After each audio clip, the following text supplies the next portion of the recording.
With me, our regular Wednesday panel, I'm delighted to say, and very happy to have them with me face to face, Eamon Fitzpatrick and David Gazard. Gentlemen, it's great to see you both. David, first to you. Day one of question time, day two of the Parliament, and the Nats causing a bit of a distraction for Susan Lee. What do you make of it? You could see this wedge issue flying in, under the radar, waiting to hit the first week of Parliament to cause maximum disruption. So for the coalition, after getting an absolute hiding at the last election, they're now confronting a wedge issue there's net zero, but there's also climate denialism. And I think Labor's been very clever about conflating those two. So for all the inner city MPs for the Liberal Party that still exist, they're all looking at this going, hang on, we've got to change tack here. Thanks very much, Barnaby and co. You've doubled down and made our lives more difficult. So the other thing is, this is something that is going to be happening in 25 years. Nobody knows what the technology is going to be in 25 years. No one knows what the situation. What we do know is that no one's running around at the moment dismantling solar panels and wind farms, are they? This is here to stay, and we're now taking on a fight over something that we don't even have to worry about for 25 years. And Eamon, if he's truthful, will tell you there is not a chance the Labor Party will hit their targets for net zero in any case. This is like no child will live in poverty. Anyway, I was ready to go. He's fired up. He is fired up. It's good to see. And it's a bit of how much of a gift is it for the Albanese government on day one? Will they enjoy that this afternoon? Yeah, I mean, you could see it unfolding right now. Susan Lee doing her best, coming in. She's got to make her mark as leader.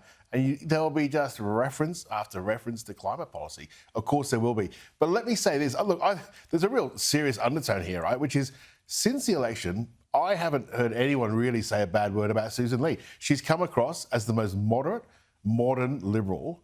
And a lot of people are actually saying if there had been a little bit more of that type of positioning in the campaign, maybe the result This is hadn't a been stitch bad. up from the Nats? Well, it doesn't look great, does it? I mean, I think it's absolute sabotage is the word I would use. She's been sabotaged here, 100%. These guys have waited. Because day one of question time for our viewers, most of our viewers watch a lot of politics and are engaged in it. And you know that first question time, you want to be putting your strong foot forward. Yeah. It's pretty hard to do that when you're just copping a barrage back. Absolutely. And where does it leave her? I mean, it leaves her very little room to move here. She is going to be called on to explain, in answer after answer, well, what is her position? I mean, every question from her becomes an opportunity to just dig that wedge in deep. Dan Tehan, I had him on earlier, and I've got to say, I think Dan Tehan is one of their best front benchers. He's sharp and strategic, but he's a former diplomat. He's going to have those diplomatic skills tested. I asked him, what's going to be harder, the Chinese Communist Party or Barnaby Joyce to try and navigate? Which is harder? Good question. President Xi, probably. He is right, though, too. This is a private member's bill, and within the coalition, if you're on the backbench, you get freedom to do that. So there's a process which Barnaby's undertaken, which is legitimate, but it is also legitimate for Dan Tehan as the shadow to say, I've got my own process here. We're not going to foretell what and forecast what that process brings about. Let's have a look at a whole range of other things. The other thing, I think the opportunity that's lost for the coalition is to look at where climate policy goes as a driver of cost. That, this is where Labor Party's down this path. What is the cost on families going to be of instituting radical change in terms of the transition? And what is the impact on the consumer? And we know that worked in the lead up to the last election, the $275, et cetera, et cetera. So Tehan wants to go in that direction. He wants to take it in that direction. But, the other thing here is, I disagree with Eamon slightly. It's that's pressure what Tehan wants it. Yeah. But do you feel like the Little Proud internal National Party issue is sort of derailing that effort? And this is where it's maybe not so much Susan Lee's problem as David Littleproud's problem, because you've got two former leaders of the National Party now, really a challenge of David. So he's got to manage his own party room. Yeah, I mean, there's no doubt about that. That's a massive problem if you are the leader of the Nationals. But come on, day one back in Parliament, as in the first question time back in Parliament, all eyes are on the leader. The word is coalition. She leads the coalition. Susan Lee is going to be under enormous pressure this afternoon. And the government will have a bit of fun with it, obviously. When you look at those numbers, though, Eamon, and I know you've both been here long enough to see the shoe on the other foot when the coalition have had that massive number. But this is the first time, I'm told, since World War II that Labor's majority has gone across the halfway point of the horseshoe and the House of Reps. In fact, so that's the first time in this building that they've had those numbers. The image is quite incredible, but then they've got to use that. And I think what David Gazard points out is important, that they have to get some of those reforms in place now to drive down the prices. If they believe it's going to happen, they've got to show that their system works. Yeah, and look, I think everything we've seen through the first term and now going into the second one is this is a government that actually does have a long-term plan. I do think they've got a long-term agenda coming. They are not going to want to sit by and let power prices for families around the country get away from them. I think they will have a plan. But, let's see them move through that. They do have a sizable majority. They can get things done. There are high expectations. There's no doubt about that. But from everything I've seen, they had a plan that went beyond this last election.